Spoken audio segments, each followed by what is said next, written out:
আল্লাহ তাআলা বলেন, লা তাজিদু কওমান ইউমিনুনা বিল্লাহি ওয়াল ইয়াউমিল আখির, এমন সম্প্রদায় যারা আল্লাহর প্রতি আখিরাতের প্রতি ঈমান এনেছে, এদেরকে আপনি এমন অবস্থায় কখনোই পাবেন না যে ইওয়াদুনা মান হাদ্দাল্লাহ ওয়া রাসূলা, বলে যারা আল্লাহ এবং তার রাসূলের প্রতি বিদ্বেষ লালন করে, এই ধরনের মানুষকে তারা ছেড়ে দেয় বা এই ধরনের মানুষের সাথে তারা সম্পর্ক রাখে, এমন আপনি কখনো পাবেন না। তার মানে যারা আল্লাহ এবং তার রাসূলের উপরে ঈমান এনেছে, ওই মানুষগুলো আল্লাহ এবং রাসূল বিদ্বেষী যারা, এদের সাথে কোনো সম্পর্ক রাখে না। বলে ওই আল্লাহ এবং রাসূলের বিদ্বেষ লালনকারী, ওয়ালাউ কানু আবাআহুম, যদি আল্লাহ এবং রাসূলের ওই দুশমন যদি তাদের বাবাও হয়, আও আবনাআহুম, যদি তাদের সন্তানও হয়, আও ইখওয়ানাহুম, যদি তাদের ভাইও হয়, আও আশিরাতাহুম, এক কথায় পাড়া প্রতিবেশী যে হয় হোক না কেন, আল্লাহ এবং রাসূলের বিদ্বেষকারী যারা ঈমানদার, তার বাপ হলেও তাকে ছেড়ে দেয় না। এই পৃথিবীতে একজন মুমিন সবচাইতে বেশি ভালোবাসবে আল্লাহ তাআলাকে। কাকে? নয়েজ হবে না, কোনো নয়েজ হবে না, আওয়াজ ক্লিন করেন একেবারে, বুঝেন নাই? একেবারে নেট অ্যান্ড ক্লিন। এই নয়েজ কেন? এই পৃথিবীতে আল্লাহ তাআলা এবং তার রাসূলকে সর্বাধিক ভালোবাসতে হবে, এটা মুমিনের ঈমানের দাবি। আল্লাহ রাব্বুল আলামিন কোরআনুল কারীমের মধ্যে বলেন, ওয়াল্লাযীনা আমানু আশাদ্দু হুব্বাল লিল্লাহ, যারা ঈমানদার আল্লাহর জন্য তাদের ভালোবাসা হলো সুদৃঢ়। আল্লাহর জন্য তাদের ভালোবাসা কেমন? সুদৃঢ় ভালোবাসা। বলে সবচাইতে বেশি মুমিন আল্লাহ তাআলাকে ভালোবাসে। এরপর পর মুমিন সবচাইতে ভালোবাসবে কাকে? বলে মুহাম্মাদুর রাসূলুল্লাহ সাল্লাল্লাহু আলাইহি ওয়াসাল্লামকে। এই পৃথিবীর মধ্যে যত ভালোবাসা আছে, সব ভালোবাসা মহব্বত, এগুলার সম্পর্ক হলো সম্পর্কের সাথে। আর আল্লাহ এবং তার রাসূলকে ভালোবাসা, এটার সম্পর্ক হলো ঈমানের সাথে। কিসের সাথে? ঈমানের সাথে। তার মানে আল্লাহ এবং রাসূলের প্রতি ভালোবাসা, এ ভালোবাসা কোনো কারণে কোনো সময় কমার সুযোগ নেই। আল্লাহ এবং রাসূলের প্রতি ভালোবাসা কখনো কমার সুযোগ আছে? কিন্তু এই পৃথিবীতে সন্তানের ভালোবাসা পিতার প্রতি, পিতার ভালোবাসা সন্তানের প্রতি, এটা ঈমানের কারণে, দ্বীনের কারণে কমতেও পারে, বাড়তেও পারে। কথা বুঝতে পারতেছেন? মনে করেন আপনিও আপনার পিতাকে ভালোবাসেন, আমিও আমার পিতাকে ভালোবাসি। ঈমানের কারণে এই ভালোবাসা শত্রুতায় পরিণত হতে পারে, কিন্তু আল্লাহ এবং তার রাসূলের প্রতি ভালোবাসা, এটা কমার কোনো কারণ নাই। কমবে কার? বলে ঈমান ডাউন হবে যার, আল্লাহ এবং রাসূলের প্রতি ভালোবাসা কমবে তার। এই জন্য ঈমানদার আল্লাহ এবং তার রাসূলের জন্য এই পৃথিবীর সব কিছু করতে পারে। ঈমানদারের আল্লাহ এবং তার রাসূলের জন্য সব কিছু করার চিন্তা ভাবনা, টেন্ডেন্সি থাকতে হবে। কারণ আল্লাহর জন্য করা, আল্লাহর জন্য ভালোবাসা, এটা পূর্ণাঙ্গ ঈমানদার হওয়ার অন্যতম কারণ। রাসূল আকরাম সাল্লাল্লাহু আলাইহি ওয়াসাল্লাম পরিপূর্ণ ঈমানদারকে, কে তার ঈমানকে পরিপূর্ণ করতে পেরেছে, এ কথা বলতে গিয়ে আল্লাহর প্রতি ভালোবাসার কথা উল্লেখ করেছেন। যেহেতু ঈমানদারের ভালোবাসা সুদৃঢ়, সে ভালোবাসা কেমন হওয়া দরকার? রাসূলুল্লাহ সাল্লাল্লাহু আলাইহি ওয়াসাল্লাম বলেন, মান আহাব্বা লিল্লাহ ওয়া আবগাদা লিল্লাহ ওয়া মানাআ লিল্লাহ ওয়া আ'তা লিল্লাহ।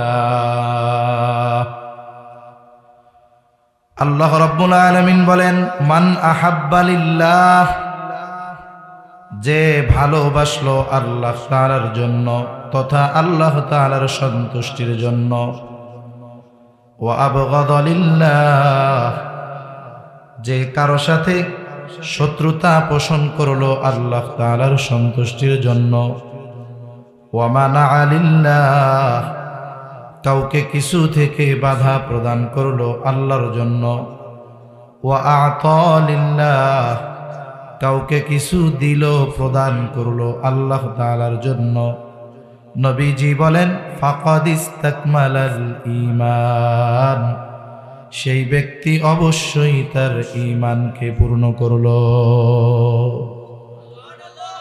আমরা কি পূর্ণাঙ্গ ঈমানের অধিকারী হতে চাই? মনে রাখতে হবে যে আমাদের আমল কম হোক, ঈমানে যদি ত্রুটি বিচ্যুতি থেকে যায় তাহলে অবস্থা খারাপ। আর যদি আমল কমও হয়, ঈমান যদি পরিপূর্ণ থাকে, আশা করা যায় পূর্ণ ঈমানের কারণে আল্লাহ তাআলা হয়তো ত্রুটি বিচ্যুতি মাফ করে দিবে। তাহলে মুহাব্বত, ভালোবাসা, এটার অনেক দাম। বলে যদি সেটা যথাস্থানে যথাযথভাবে প্রয়োগ করা যায় তাহলে সেটার অনেক দাম। বলে ভালোবাসা প্রধানত দুই ধরনের হয়, এক ধরনের ভালোবাসা হয় বৈধ, আর এক ধরনের ভালোবাসা হয় অবৈধ। অবৈধ কোনো ভালোবাসা আল্লাহর জন্য বাসা যায় না। মনে করেন একজন বেগানা নারী পুরুষ, ছেলে মেয়ে একই স্কুলে পড়ে, একজন আর একজনের ভালোবাসে, এ ভালোবাসা বৈধ না অবৈধ? অবৈধ কোনো কিছু কেউ যদি আল্লাহর সন্তুষ্টির নিয়তে করে, হয় ওইটার ঈমান নিয়ে টানাটানি বাইদা যাবে। তাহলে বৈধ ভালোবাসা হতে হবে, তবে এই বৈধ ভালোবাসাটাও আল্লাহর সন্তুষ্টির জন্য হওয়া লাগবে। এ দুনিয়াতে মানুষ সম্পর্কের কারণে ভালোবাসে। বলে পিতা সন্তানকে ভালোবাসে, সন্তান পিতাকে ভালোবাসে, মা ছেলেকে ভালোবাসে, ছেলে মাকে ভালোবাসে, স্ত্রী স্বামীকে ভালোবাসে, স্বামী স্ত্রীকে ভালোবাসে। বলে এটা তো সম্পর্কজনিত ভালোবাসা, এটা অমুসলিমও বাসে। হিন্দুও যে সে তার সন্তানকে ভালোবাসে, বৌদ্ধ যে সে তার সন্তানকে ভালোবাসে। বলে ইমানদার এই সম্পর্কজনিত ভালোবাসাটাও বিনা কারণে বাসে না। বলে এই সম্পর্কজনিত ভালোবাসাটাও সে আল্লাহ তাআলাকে সন্তুষ্ট করার জন্যই বাসে। আপনারা এত করে সাউন্ড কি করবেন বুঝাইতে পারতেছি না, আওয়াজ ছাড়ে না কেন? বক্স থেকে আওয়াজটা ছেড়ে দেন। কি করেন ভাই? এত বড় একটা নিয়ে আসছেন, এই দুই বক্স চালাইতে এত কিছু লাগে? এখন ঠেলা মুখের কাছে দিবেন, আমি আর উঠায়েন না, দেন সামনের দিক দেন তো।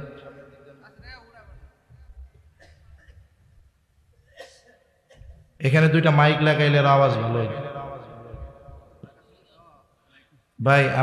আপনি ই করেন না, এদিকে একটা মাইক দিলে এনাফ ছিল আওয়াজ, সামনে ফাঁকা, কোনো দেয়াল নেই, সুন্দর আওয়াজ হয়। বক্স ছাড়েন, আওয়াজ ছাড়েন, প্যান প্যান করে কেন? আওয়াজটা ছাড়েন, রিভার্ব দেন, আরো ফুল রিভার্ব দেন, ভলিউম দেন, ভলিউম দেন, সাউন্ড বাড়ান, সাউন্ড হবে না। 31 তারিখ রাত তো, এটা গান হইলে আওয়াজ ঠিক হইত।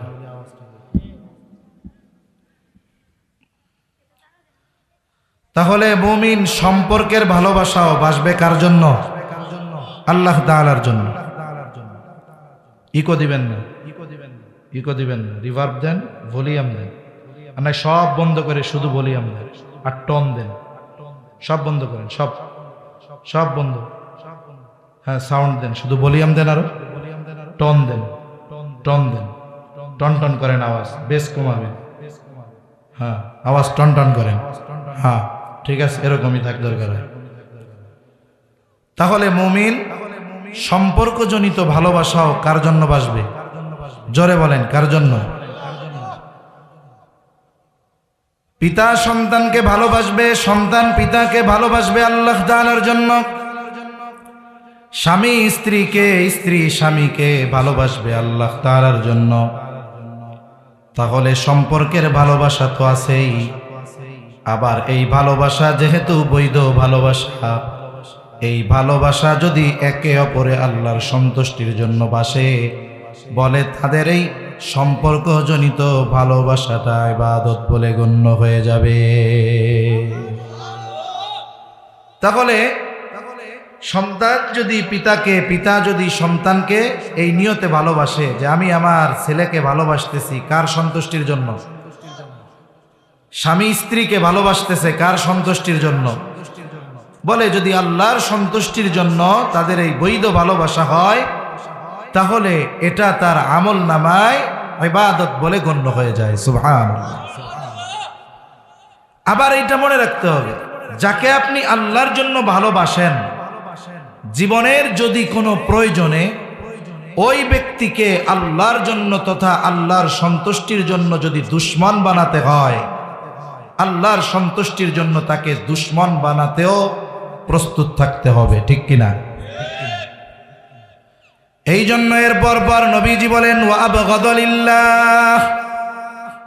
নবীজি সাল্লাল্লাহু আলাইহি ওয়াসাল্লাম বলেন, সে শত্রুতা পোষণ করে আল্লাহ তাআলার জন্য। যদি তার বাবার বিরুদ্ধে শত্রুতাও করতে হয়, স্ত্রীর বিরুদ্ধেও যদি করতে হয়, সন্তানের বিরুদ্ধেও যদি করতে হয় শত্রুতা, আল্লাহ তাআলার সন্তুষ্টির জন্য ওই ব্যক্তি শত্রুতা বিরোধিতা করতেও পিছু হটে না। রাসূল আকরাম সাল্লাল্লাহু আলাইহি ওয়াসাল্লাম যখন মক্কা থেকে মদিনায় হিজরত করে আসছেন, ইতিহাসের প্রথম জিহাদ হলো বদরের জিহাদ। প্রচন্ড গরম রমজান মাস, প্রথম রোজা ফরজ হয়েছে। আল্লাহ সুবহানাহু ওয়া তাআলা যেই বছর রোজা ফরজ করেছেন, ওই বছর সর্বপ্রথম কাফেরদের সাথে সরাসরি যুদ্ধ মুসলমানদের হয়। বলে ঐতিহাসিক যুদ্ধের নাম হলো বদরের যুদ্ধ। রাসূলুল্লাহ সাল্লাল্লাহু আলাইহি ওয়াসাল্লাম পরিপূর্ণ যুদ্ধের প্রস্তুতি নিয়ে মদিনা থেকে বের হন নাই। উদ্দেশ্য ছিল আবু সুফিয়ান তার বাণিজ্য কাফেলা নিয়ে সিরিয়া থেকে মক্কার উদ্দেশ্যে ফিরতেছিল। ওই কাফেলাকে ধাওয়া দেওয়া, ঝাটিকা আক্রমণ করা ছিল মূল উদ্দেশ্য। আবু সুফিয়ান যখন টের পেয়ে গেছে যে আমার বাহিনী আক্রান্ত হতে পারে, সে মক্কায় খবর পাঠায় দিল আবু জেহেলের কাছে যে আবু জেহেল, আমাদের বাহিনী শত্রু দ্বারা আক্রান্ত হতে পারে, আপনি এক কাজ করেন, সৈন্য সামন্ত নিয়ে অগ্রসর হন আমাদের সাহায্যের জন্য। আবু জেহেল মক্কা থেকে 1000 সশস্ত্র কাফের নিয়ে রওনা হয়ে গেল। ইতিমধ্যে আবু সুফিয়ান নিরাপদ এলাকার মধ্যে পৌঁছে যায়। আবু সুফিয়ান আবু জেহেলের কাছে খবর পাঠাইছে, আবু জেহেল এইবার সৈন্য সামন্ত নিয়ে আপনি ফিরে চলে যান। কিন্তু অহংকারী আবু জেহেল চিন্তা করল, 1000 কাফের সৈন্য নিয়ে সে বের হয়েছে, সশস্ত্র সৈন্য। তৎকালীন সময়ের সর্বাধুনিক প্রযুক্তি নিয়ে সৈন্যদের নিয়ে সে বের হয়েছে, এখন ফিরে যাবে, বিষয়টা কেমন হয়ে যায়। সে দৃঢ় প্রতিজ্ঞাবদ্ধ হলো যে আমি মুসলমানদের সাথে যুদ্ধ না করে ফিরব না। এমত অবস্থায় লম্বা ইতিহাস সংক্ষিপ্ত সারে আপনাদের খেদমতে বলতেছি, উভয় পক্ষ একটা জায়গায় একত্রিত হলো। বলে জায়গাটা একটা কূপ আছে, কূপের নাম হলো বদর। এই নাম অনুসারে যুদ্ধের নাম হলো বদরের যুদ্ধ। দুই দল উপস্থিত অবস্থা এরকম, কাফেররা মুসলমানদের সাথে কেমন যেন পায়ে পাড়া দিয়ে যুদ্ধ করবে। নবীজি পরিপূর্ণ যুদ্ধের জন্য প্রস্তুতি নিয়ে আসেন নাই, এই জন্য সাথে অস্ত্র কম, সৈন্য কম। কিন্তু অবস্থা এমন, তাদের সাথে যুদ্ধ না করে আর কোনো উপায় নাই। নবীজি সাল্লাল্লাহু আলাইহি ওয়াসাল্লাম এইবার সাহাবা একরামদের নিয়ে বসলেন পরামর্শের জন্য কি করা যায়। সর্বপ্রথম পরামর্শ চাইলেন মুহাজিরদের কাছে, কারণ মক্কা থেকে যারা আক্রমণ করার জন্য এসেছে যুদ্ধ করার জন্য এসেছে। মুহাজিরদের কেউ বাবা, কেউ সন্তান, কেউ বা ভাই, কেউ বা পাড়া প্রতিবেশী। যুদ্ধ অন্য কারো বিরুদ্ধে করতে হবে না। দেখা যাবে বাবার সন্তানের বিরুদ্ধে যুদ্ধ করা লাগবে, সন্তানের বাবার বিরুদ্ধে যুদ্ধ করা লাগবে। এই জন্য প্রথম মুহাজিরদের পরামর্শ নবীজি চাইলেন। নবীজি হয়তো চিন্তা করতেছিলেন, যেই মানুষগুলো ঈমানের জন্য, দ্বীনের জন্য বাড়ি ছেড়েছে, সম্পদ ছেড়েছে, পরিবার পরিজন ছেড়েছে, এখন যদি তাদের বলি তাদের বিরুদ্ধে যুদ্ধ করা লাগবে, তারা হয়তো বলবে, ইয়া রাসূলুল্লাহ, সব কিছু ছাড়লাম, এখন আপনজনের বিরুদ্ধে অস্ত্র ধারণ করতে বলেন। কিন্তু সাহাবা একরামের মন হলো এইরকম, নবী যদি তাদেরকে কোনো আদেশ করে, এই আদেশ পালনে সাহাবা একরাম কখনো পিছপা হইতেন না। সাহাবাদের জিজ্ঞাসা করতেছেন মুহাজিরদের যে তোমরা কি বলো, কারণ যুদ্ধ তো করতে হবে তোমার আত্মীয় স্বজন, বন্ধু বান্ধব, বাবা ভাই, সন্তানের বিরুদ্ধে, তোমাদের মতটা কি? নবীজি তো সিদ্ধান্ত দেওয়ার অধিকার রাখেন, কারণ আমার আপনার নবী হলেন শরীয়ত প্রণেতা রাসূল সাল্লাল্লাহু আলাইহি ওয়াসাল্লাম। এরপরেও পরামর্শ করতেছেন তাদের মনোভাবটা কি। মুহাজিরদের জবাবের সারমর্ম হলো এরকম, ইয়া রাসূলুল্লাহ, আমরা ঈমানের জন্য সব কিছু ছেড়েছি, যদি জীবন দিতে হয় তাও আমরা প্রস্তুত, পিছপা হব না। এইবার আনসারদের জিজ্ঞাসা করেন, তোমরা কি বলো? কারণ আনসারেরা এই হিজরত করেনেওয়ালা মুসলমানদের কত সহযোগিতা করেছে। বলে একজন আনসার আর একজন মুহাজিরকে ভাই বানায় নিছে, নিজের যেই সম্পদ তার থেকে অর্ধেক সম্পদ দিয়া দিছে। বলে মুহাজির হিজরত করে গেছে, তার বউ নাই, ওয়াইফ নাই। বলে নিজের দুই স্ত্রী, একজনকে তালাক দিয়া ইদ্যত পালন করায়া ভাইয়ের সাথে বিয়া দিয়া দিছে। কত ত্যাগ করেছে আনসারেরা, ইসলামের জন্য কত সাহায্য করেছে। নবীজি হয়তো চিন্তা করতেছিলেন, তারা হয়তো বলবে এত কিছু করলাম, এখন আবার যুদ্ধ করতে বলেন নাকি? কিন্তু আনসারদের পক্ষ থেকে জবাব, ইয়া রাসূলুল্লাহ, আমরা আপনার সামনে, পেছনে, ডানে বামে, চতুর্দিকে অবস্থান নিয়ে শত্রুর সাথে লড়াই করব। ইয়া রাসূলুল্লাহ, আপনি আমাদের লড়াই দেখে আপনি খুশি হয়ে যাবেন। আর একজন বলে, ইয়া রাসূলুল্লাহ, আপনি আমাদের অনুমতি চান, পরামর্শ চান, শুনে নেন। আপনি যদি আমাদেরকে উত্তাল সমুদ্রের তীরে দাঁড় করায়া আপনি যদি আমাদের নির্দেশ দেন, তোমরা এখনই সমুদ্রের মধ্যে ঝাঁপায় পড়ো। ইয়া রাসূলুল্লাহ, আপনি এই নির্দেশ দেওয়ার পর তাকায়া দেখবেন, আপনার নির্দেশের পর একটা মানুষও সমুদ্রের তীরে দাঁড়ায় না। রাসূলুল্লাহ সাল্লাল্লাহু আলাইহি ওয়াসাল্লাম তাদের মনোভাব বুঝতে পারলেন। সংখ্যায় কম হোক, অস্ত্র শস্ত্র না থাকুক, কিন্তু তাদের মনোবল আকাশচুম্বী। আর এই সাহস অর্জিত হয়েছে একমাত্র ঈমানের কারণে, ঠিক কিনা বলেন?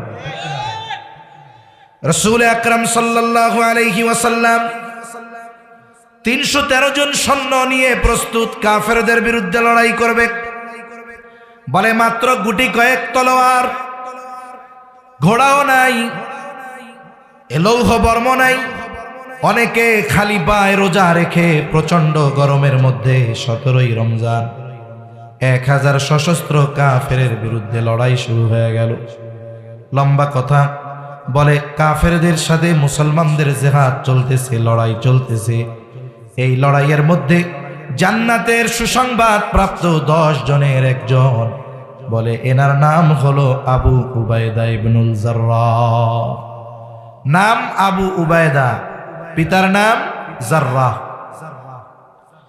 যদিও জান্নাতের স্পেশাল সুসংবাদ প্রাপ্ত সাহাবী 10 জন, কিন্তু যারা নবীকে দেখছে, ঈমান এনেছে, আবার ঈমান অবস্থায় মৃত্যুবরণ করেছে, রাসূল আকরাম সাল্লাল্লাহু আলাইহি ওয়াসাল্লামের এই সাহাবী যারা, তাদের উপরে আল্লাহ তাআলা যে সন্তুষ্ট, এই ঘোষণা স্বয়ং কে দিয়েছেন? এর দ্বারা কি বোঝা যায়? আল্লাহ যার উপরে সন্তুষ্ট সে কি জাহান্নামী হইতে পারে?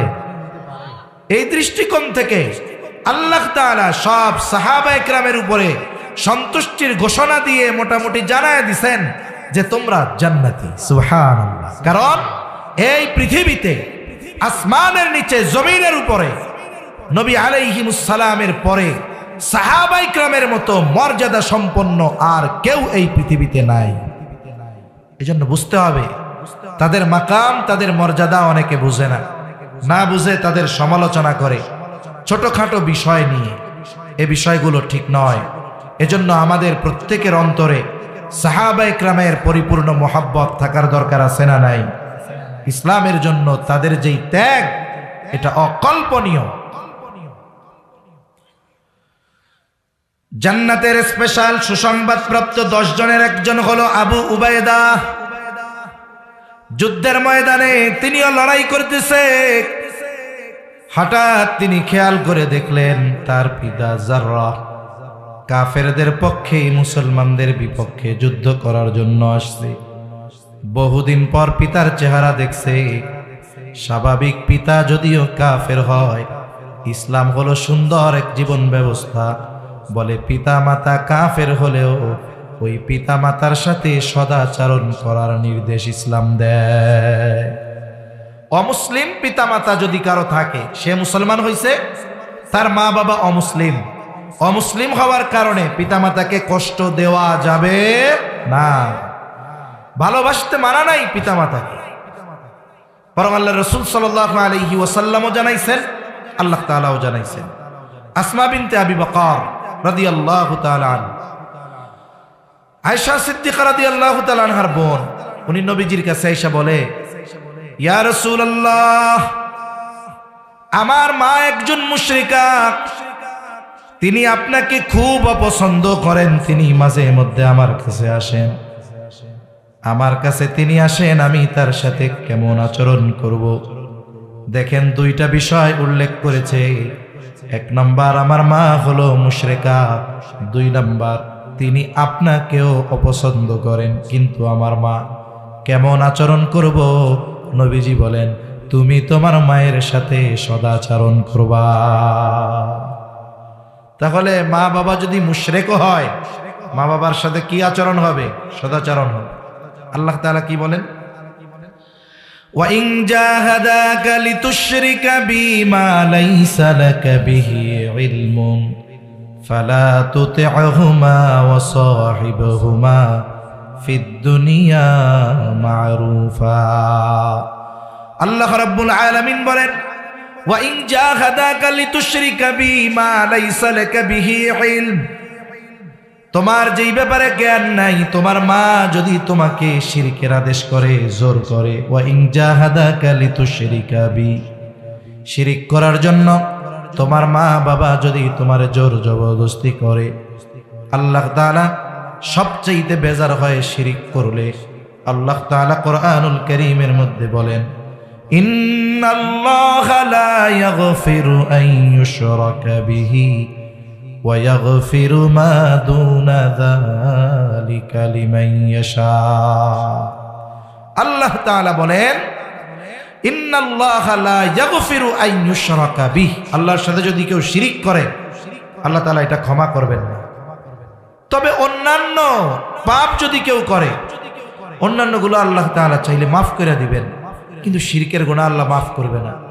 শিরককে আল্লাহ তাআলা মহা জুলুম বলে অভিহিত করেছেন। আল্লাহ তাআলা বলেন, ইন্নাশ শিরকা লাযুলমুন আযীম, শিরক হলো মহা জুলুম, মহা অন্যায়। বলে এই মহা জুলুম করার আদেশ যদি কোনো তার পিতা মাতা কাউকে দেয়, আল্লাহ তাআলা বলেন, তোমার উপরে আমি রবের নির্দেশ হলো ফালা তুতি'হুমা, পিতা মাতার এই আদেশের আনুগত্য করবা না। তার মানে শিরিক করতে বলছে করবা না, তবে খবরদার শিরিক করতে বলার কারণে ওই পিতা মাতার সাথে তুমি খারাপ আচরণ করবা না। পিতা মাতা যদি কাফের হয়, শিরিক করার আদেশ যদি করে, এই মহা জুলুম মহা অন্যায় করার আদেশ যদি করে, বলেন তো এই পিতা মাতার সাথে খারাপ আচরণ করা যাবে?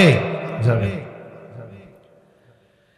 আল্লাহ তাআলা এরপরে বলেন, খারাপ আচরণ তো করবাই না। ওয়া সাহিবহুমা ফিদ দুনিয়া মা'রুফা, এই দুনিয়ায় তুমি তাদের সাথে সদাচরণ করবা, ভালো ব্যবহার করবা।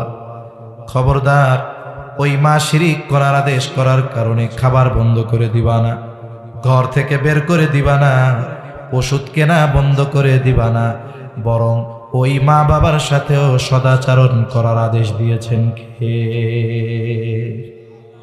জোরে কন কে? আল্লাহ।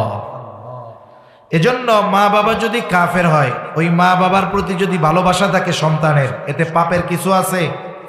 কোনো পাপের কিছু নাই।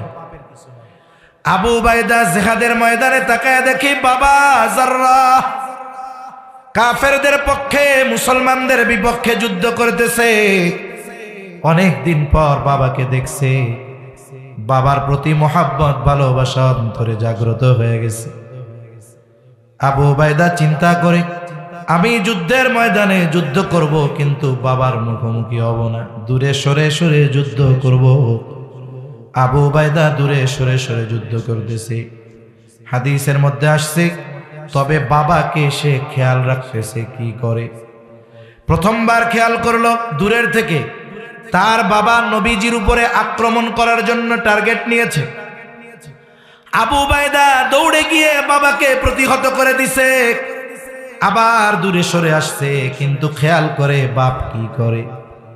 দ্বিতীয়বার আবার দেখে নবীর দিকে আক্রমণ করার জন্য গেছে।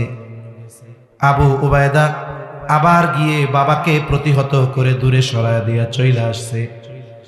আবার লড়াই শুরু করেছে, খেয়াল রাখতেছে বাবা কি করে। আবার যখন তৃতীয়বার আবু উবাইদার বাবা জাররাহ নবীর উপরে আক্রমণ করার প্রস্তুতি নিয়েছে, এইবার আর আবু উবাইদা ধৈর্য ধরে নাই, নিজে গিয়া বাবার সাথে লড়াই শুরু করে দিয়েছে। পরীক্ষা, যুদ্ধের ময়দান, পিতা পুত্রের সম্পর্ক আছে। এই সম্পর্কের চাইতে বড় সম্পর্ক হলো ঈমানের সম্পর্ক। ঠিক কিনা বলেন? ঈমান আর এ লড়াই বাপ আর সন্তানের লড়াই নয়, এ লড়াই শুরু হয়েছে ঈমান আর কুফুরের লড়াই। ঠিক কিনা বলেন? ঈমান আর কুফুরের লড়াই যখন শুরু হবে, ইমানদার কুফুরির পক্ষে কে আছে, সে সন্তান হোক বাবা হোক, দেখার সুযোগ নাই, কারণ তখন লড়াই চলতেছে ঈমান আর কুফুরের। ঈমানের পক্ষ থেকে ইমানদার কুফুরিকে মূলোৎপাটন করার জন্য বাবাও যদি হয় সন্তানও যদি হয় ছেড়ে দিবে না। ঠিক কিনা বলে? বাপ বেটার লড়াই শুরু হয়ে গেছে। ইতিহাস, কে বিজয়ী হয় এই লড়াইয়ে? পিতার ভালোবাসা বিজয়ী হয় না, ঈমানের মোহাব্বত, আল্লাহর মোহাব্বত বিজয়ী হয়। কঠিন এক পরীক্ষা। বাপ বেটার লড়াই শুরু হয়ে গেল। লড়াইয়ের একটা পর্যায়ে আবু উবাইদা নিজের হাতে নিজের বাবা জাররাকে দুনিয়া থেকে চিরতরে বিদায় করে দেয়। পিতার হাতে, সন্তানের হাতে পিতা শেষ। যুদ্ধ শেষ হইছে। কাফেররা বলা বলি করে, দেখ মুহাম্মাদের অনুসারীরা কেমন, এর আব্বারে হত্যা করে ফেলে, বাপরে মেরে ফেলে, কেমন ধর্ম দেখছো? যেই ধর্মে দীক্ষিত হইলে এরা এত খারাপ হয়ে যায় যে নিজের বাপরেও হত্যা করে ফেলে। বলা বলি করতেছে কারা? কাফেররা। এমন এক পরিস্থিতি হবে রাসূল আকরাম সাল্লাল্লাহু আলাইহি ওয়াসাল্লাম তো জানতেন না। আল্লাহ রাব্বুল আলামিন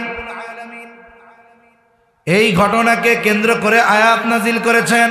আল্লাহ তাআলা বলেন, লা তাজিদু কওমান ইউমিনুনা বিল্লাহি ওয়াল ইয়াউমিল আখির ইওয়াদ্দুনা মান হাদ্দাল্লাহা ওয়া রাসূলাহু ওয়ালাউ কানু আবাআহুম আও আবনাআহুম আও ইখওয়ানাহুম আও আশীরাতাহুম উলাইকা কাতাবা ফি কুলুবিহিমুল ঈমানা ওয়া আইয়াদাহুম বিরূহিম মিন। আল্লাহ তাআলা বলেন, লা তাজিদু কওমান ইউমিনুনা বিল্লাহি ওয়াল ইয়াউমিল আখির, এমন সম্প্রদায় যারা আল্লাহর প্রতি আখিরাতের প্রতি ঈমান এনেছে এদেরকে আপনি এমন অবস্থায় কখনোই পাবেন না যে ইওয়াদুনা মান হাদ্দাল্লাহ ওয়া রাসূলাহ, বলে যারা আল্লাহ এবং তার রাসূলের প্রতি বিদ্বেষ লালন করে এই ধরনের মানুষকে তারা ছেড়ে দেয় বা এই ধরনের মানুষের সাথে তারা সম্পর্ক রাখে, এমন আপনি কখনো পাবেন না। তার মানে যারা আল্লাহ এবং তার রাসূলের উপরে ঈমান এনেছে ওই মানুষগুলো আল্লাহ এবং রাসূল বিদ্বেষী যারা এদের সাথে কোনো সম্পর্ক রাখে না, বলে ওই আল্লাহ এবং রাসূলের বিদ্বেষ লালনকারী ওয়ালাউ কানু আবাআহুম, যদি আল্লাহ এবং রাসূলের ওই দুশমন যদি তাদের বাবাও হয়, আও আবনাআহুম, যদি তাদের সন্তানও হয়, আও ইখওয়ানাহুম, যদি তাদের ভাইও হয়, আও আশিরাতাহুম, এক কথায় পাড়া প্রতিবেশী যে হয় হোক না কেন, আল্লাহ এবং রাসূলের বিদ্বেষকারী যারা ঈমানদার তার বাপ হলেও তাকে ছেড়ে দেয় না।